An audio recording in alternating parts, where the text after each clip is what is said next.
Good morning. Morning, everybody. Morning. Hey, How's everybody? Will. How's everybody doing? Good. How are you? Not too bad. Not too bad. Just sort of waking up. I, I watched last week's Judaism 101 class on YouTube. hmm It's a very different experience than being live on Zoom. What would you how would you characterize it? Well, number one, I had questions for you about what you were saying, and I found myself nodding and like, he can't see me. You know? But I was sort of responding like that was live. Right, right. No, I gotcha. I gotcha. Yeah. I mean, listen, it's definitely a different experience, but certainly hopefully one that that winds up working, especially if Oh, if you don't know the yeah, time. Yeah. absolutely. It was great. All right, so we welcome those on Zoom, those on YouTube, whoever may be tuning in.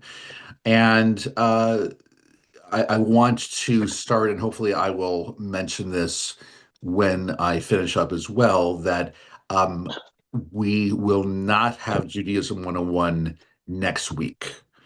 The Put it in the reason bag. being In the back. the reason being that Or bags. So put it in the back. Where the bags go. yeah, the reason being that I'm going to be at the Southern Schmooze weekend, and so I'm going to be at Camper Mod de Rome at that point. So um, anyway, so we will meet again the following week. Um, in 2 weeks, what I'll be talking about is Jewish views of the afterlife. And then we're going to go on to talk about Passover. And there's certainly a lot to talk about with Passover. That will definitely be more than one session. We'll see how long that goes. There's a lot to talk about with Passover. Um, yeah. So we'll but today is about Purim, a much happier and hopefully more humorous topic than certainly what we needed to talk about last week. We always balance the bitter and the sweet in Judaism. So we talked about some very sad things last time, and now we're going to get into a bit of irreverence. Purim is a holiday that I would say is um, I would say that it's generally among, like, if you were to poll Jews as far as their favorite holidays, Purim would usually rank in the top three for a lot of people because it is meant to be so happy. So a little bit of a note about when Purim takes place, because there's actually a wider range on this than perhaps other holidays. Um, Purim is in the Hebrew month of Adar. This is the month that we are in right now. And the way that the Jewish calendar works is that instead, so we it's a lunar calendar, as a lot of you know, and we try to make it so that the holidays come out around the same time every year. If you went strictly on the lunar calendar, which is 11 days shorter than the secular calendar, over time you would have things like celebrating Hanukkah in July, which really doesn't work. Especially the ones that the holidays that are tied to matters of agriculture. So what we do instead is we and the way that you compensate for it is, and the mathematicians figured this out. Thankfully, I was not put in charge of this. The mathematicians figured this out. In every 19-year cycle, 7 of those years we add an extra month of Adar. So there are some years in which there is only 1 month of Adar, and there are other years in which you have Adar 1 and Adar 2, the sequel. As I like to put it, those years are those years in which you have the extra month are especially adorable. When Um, when did they decide to do that? when they decide, I mean, you're talking about, gosh, I mean, was it done 3,000 years ago, or was it done a couple hundred years ago? definitely. I mean, closer to the first. I Okay. mean, it was hundreds of years ago. I mean, yeah, they were just trying to figure out, okay, well, at a certain point you're going to have Passover in November, and that's really not going to work according to the themes of Passover, for example. So yeah, it was, I would say, it was definitely closer to the rabbinic period Okay. to modern day. So yeah, no, good question. Um, Well, just to make it difficult, more difficult for people who did not grow up Jewish. I can't speak for like China and Asia, but most of the Western world is on the same calendar of the world that I'm familiar with, what calendar you're using. You know, even like the Catholics, they have holidays, but it probably was based on theirs, but the rest of the world seems to have gone that way as far as the Western world. They just want to make it difficult for those who didn't have this growing up all their life to use the two calendars. no, I mean, it wasn't for the sake of making life more difficult. I mean, the reason why it's more the reason why it's lunar is because of the Torah. I mean, the Torah, like, I mean, time was, sort of according to the cycles of the moon from the times of the Torah. So, um, so we maintained that because of the Torah, and um, but yeah, I mean, it so it's more complicated, but that adjustment, even though explaining the technicalities behind the adjustment is complicated, thankfully we don't have to figure it out anymore. I mean, we know what the cycles are going to be. We know when Purim is going to be in the year 200,000, right? We can figure that out. We can probably figure it out on the computer like in a minute. So it's all determined. To answer part of Will's question, the people in China do like we do. They run off two calendars. Their business calendar is the Gregorian calendar, Mhm. January 1st. Um, but they celebrate New Year's at usually mid-January to mid-February every year because of the lunar calendar. So they do like we do. They're running two calendars. So do the Hindus. The Ah, Hindu holidays almost always coincide with ours. It's very interesting. And Muslims also have a lunar calendar, but they don't adjust for those extra days, which is why sometimes Ramadan is in the summer and sometimes Ramadan is in the winter. And I've had Muslim friends tell me it's much easier when it's in the winter because the day is shorter. But it just keeps going. They don't adjust for the seasons. exactly. So this year, or earlier, I mean, earlier this past week, we had, what was it, Mardi Gras, Yeah. Chinese New Year, Hmm.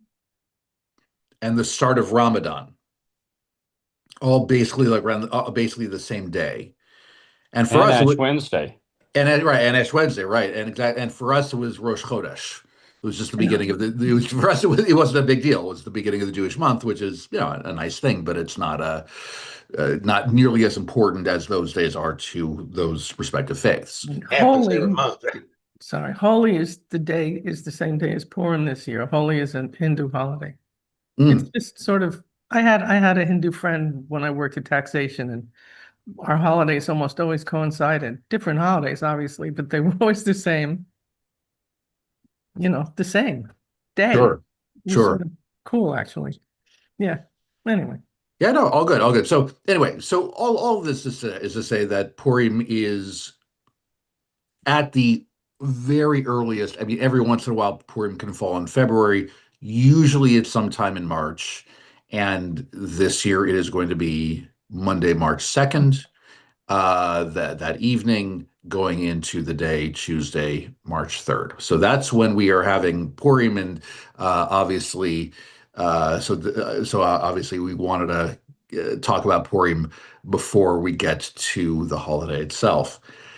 Um, all right, so what is Purim about? Purim is the celebration of the events accounted in the book of Esther.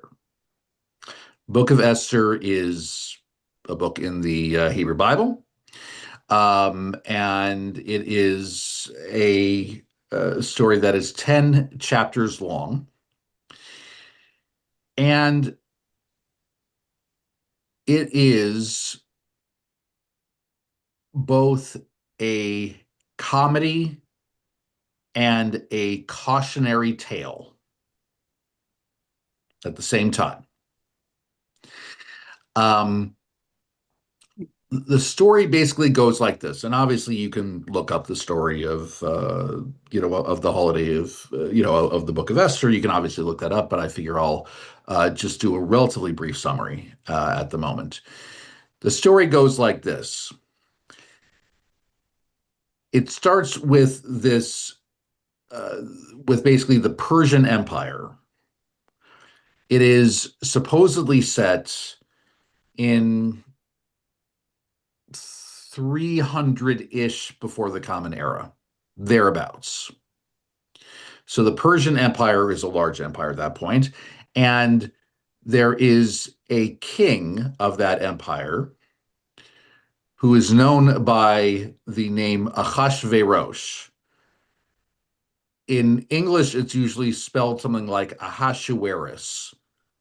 It's not easy to say. So Ahasuerus is probably a little easier for me, at least, than trying to say it in English. It was essentially he was modeled after King Xerxes of the Persian Empire, and so the events pretty much take place in the the mythical capital of Persia, which is known as Shushan. So here is King Ahasuerus, who controls 127 provinces. And for him, life is Skittles. Life is tremendous. Life is one big party. He is an absolute dictator. And he loves to just live it up. And he would hold these massive parties with an open bar. It actually says it. I mean, it really says it. Like, that the rule having to do with alcohol was no limits. That's what it actually says in the text. Again, this is a comedy. I mean, so there are things in here that are just, pretty wild. So the story is he's having one of his big blowouts, one of his big crazy parties. And at some point in his drunkenness, he says, "Bring me Vashti," who is his wife, and so that Vashti can dance in front of everybody and to display her beauty. The implication is, let Vashti strip in front of everybody um, and now he has a wife, but he has also a harem. So he basically has access to many women. I'll leave it at that. So Vashti says, no, no, I'm not coming. Can't make me. What are you going to do to me? Well, good for Vashti for standing up for herself, certainly, but it cost her her crown. And the implication seems to be it cost her her life. Ahasuerus banishes Vashti, whatever exactly that means. And then the second chapter of the story, he literally wakes up and like is sober and realizes, I don't have a queen now. What are we going to do? So he decides, he talks to his advisors, and his advisors say, why don't we just get every woman, every good looking available woman in the kingdom, and have them come by, and you can choose who you like the best. The implication is that he could do with them as he wanted. He was the king. So again, so I would say that this is, there are times where this is a very adult story. It is very humorous sometimes looking back on it, how as kids we were told this was a beauty pageant. And they didn't make a big deal out of, well, just dancing. What's wrong with her? She's, what is she, a prude? They never told it the adult version like you're doing. It makes more sense your way. Yeah. I mean, exactly. I mean, like there was no, yeah. I mean, like at that time it was just like, oh, it's Miss Shushan, it's Miss America. Okay, all right. Well, I mean, look, and it's understandable. You're not going to tell a bunch But of the 6 year dancing olds part for this. the queen was not such a terrible person that they always make her out to be. That like, Oh, Queen Vashti. yeah, Oh, no, no. Yeah, she Queen sounded like Vashti a is not bad at normal all. woman. Like, yeah, I asked my wife to do that. She, it wasn't being me, but getting her. I wasn't ever hear the end of that. Yeah, no. Queen Vashti is not a bad character. Queen Vashti is essentially silenced. And so yeah, we know almost nothing about her otherwise. Um, so so then the story. So all right, so we know that there's this competition, whatever it is, right? And so then the text starts telling us about one of the people entering the contest. Her name is Esther, who has been raised by her uncle, whose name is Mordecai. And Mordecai tells Esther, all right, I know you're doing this. Whatever you do, don't tell the king that you're Jewish. Whatever you do. Um, and she's like, all right. So, uh, long story short, she wins the favor of the king. The king says, I like Esther the most, and she is now the new queen. And here's another party to celebrate that. Yes, Richard. Why did he tell her not to reveal her Jewishness? It's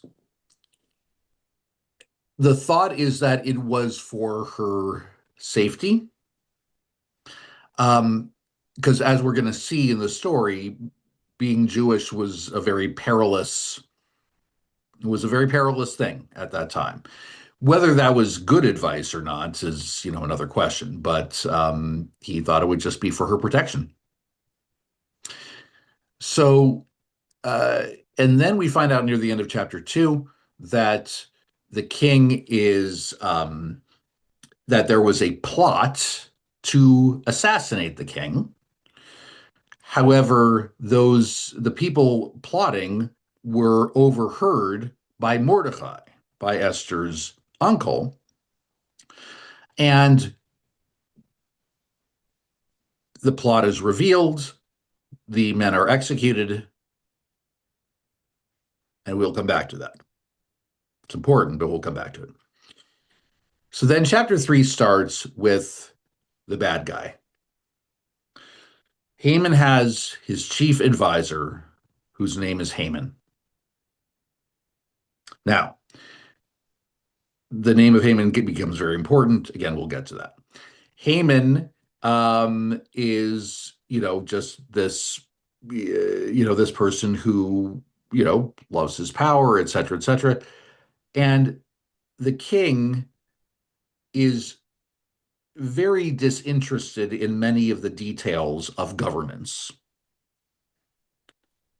He's fine letting his advisors basically tell him what to do, as long as the king has his power and his booze and whatever. So,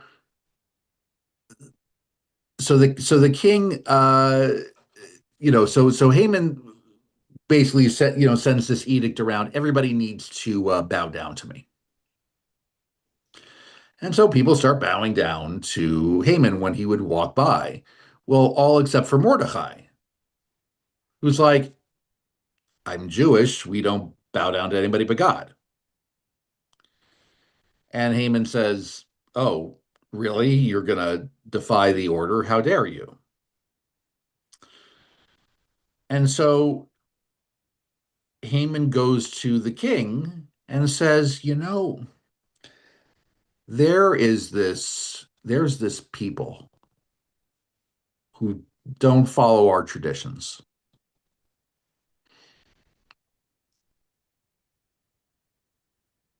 I don't like them. I want to deal with them. And the king said, yeah, all right, yeah, do what you got to do. No problem. And so Haman had lots drawn, like they basically put a bunch of dates into a hat, if you will, and pulled out the date, the 13th of Adar, which was almost a year from then, and basically announced, okay, on the 13th of Adar of when this comes up, everybody in Persia gets to go and kill the Jews. And they made that announcement to everybody. And again, the king's sort of like, la di da, whatever, pass me another drink. So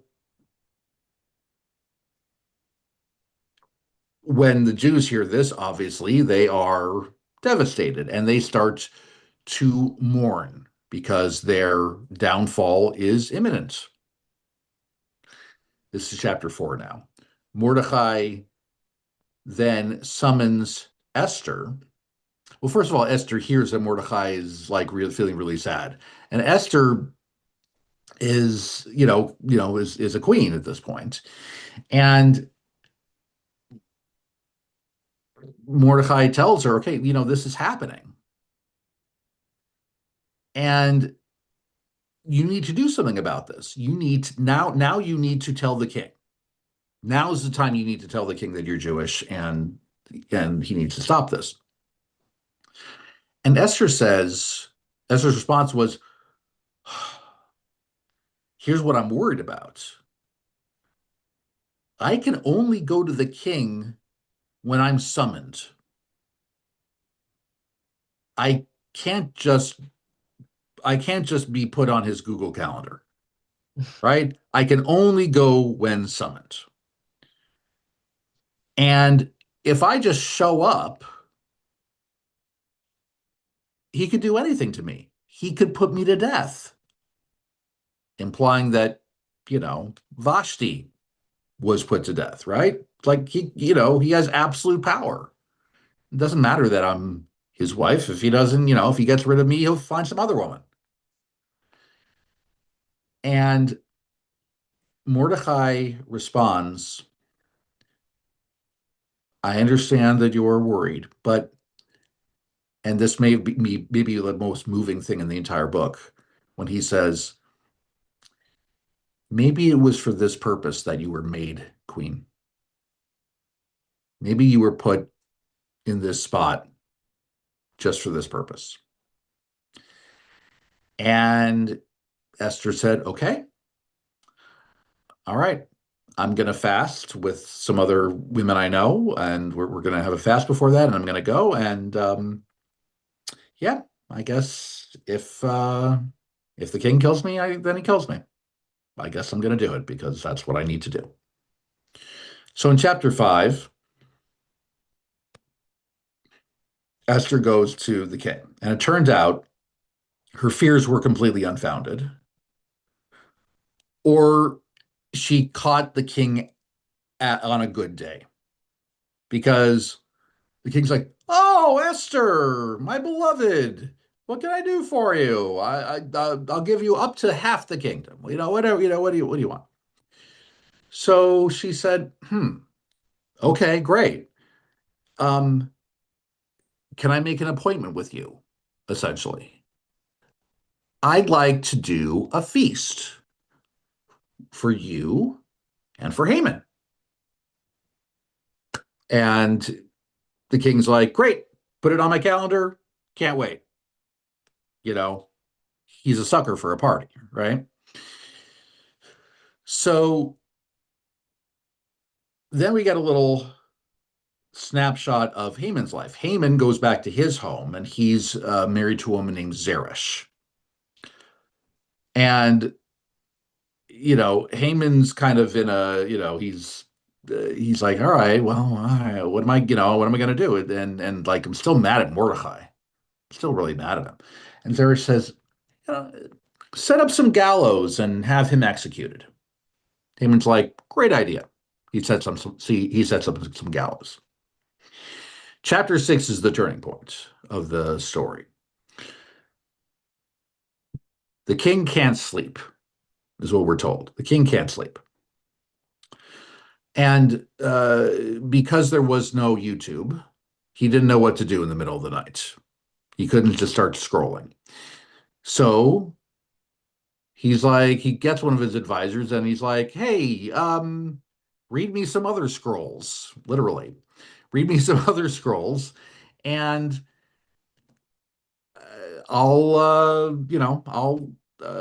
just tell me what's been going on.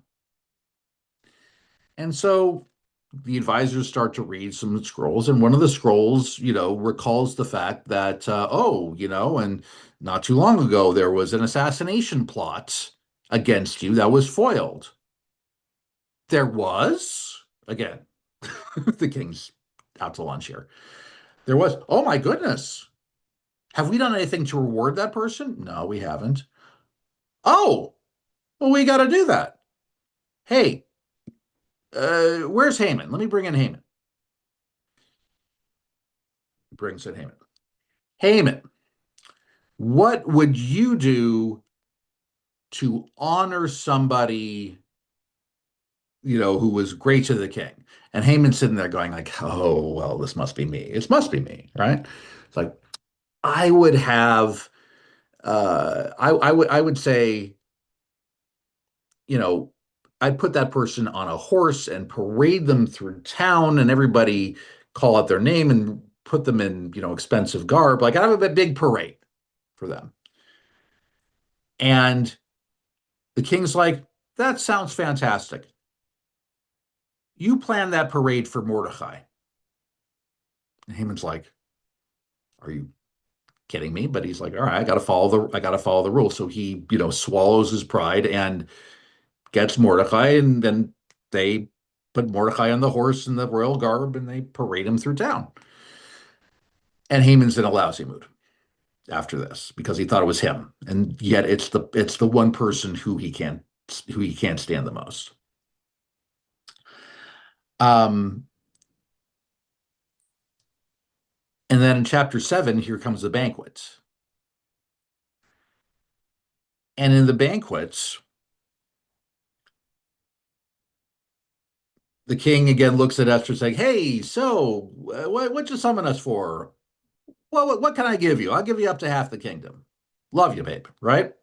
That's essentially what he says. And she's like, okay, well, here's what I need. There's somebody who's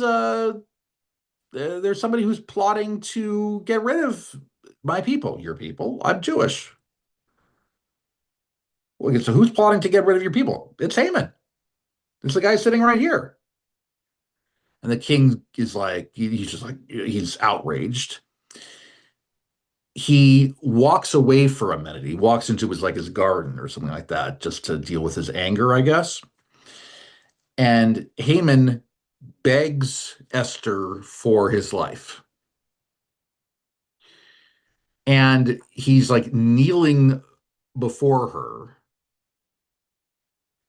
And when the king comes back from stomping around in his garden, he sees Haman kneeling before Esther, and he thinks that Haman is about to jump on her, essentially. And he's like, "Oh, so you want to, you want to kill everybody, and you want to jump on my wife? You're done for." And Haman is killed, is executed by the king on the very gallows that he had set up to hang Mordecai.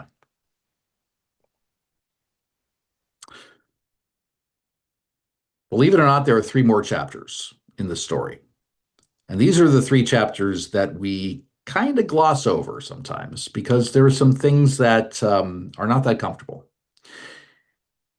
One of the things that we say is that, when Jews find out that Haman has been executed, there's celebration and happiness. And the day that had been chosen, the day after that had been chosen for their execution, is now a holiday, the very holiday we celebrate.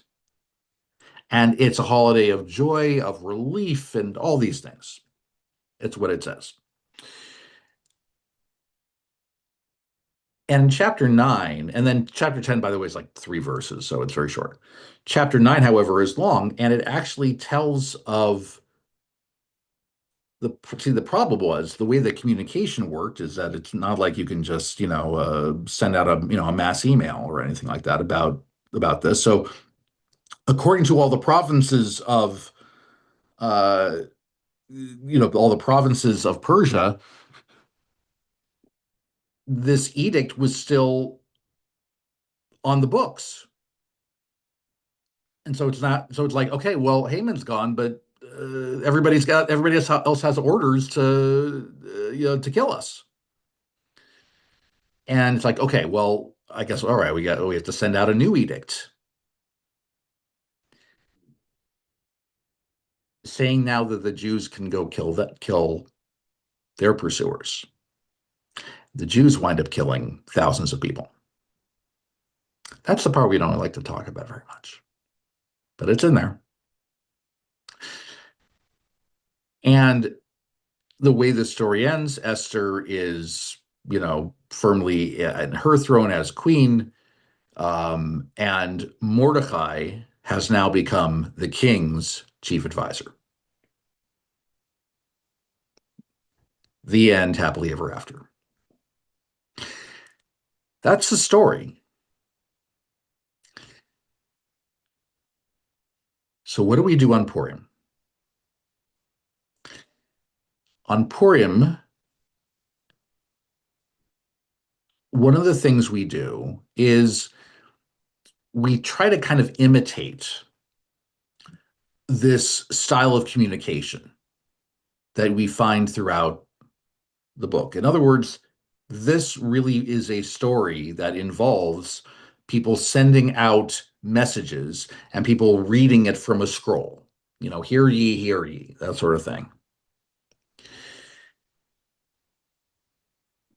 We've taken the book of Esther and we have we've written that story down in the same manner that we wrote down the 5 books of Moses.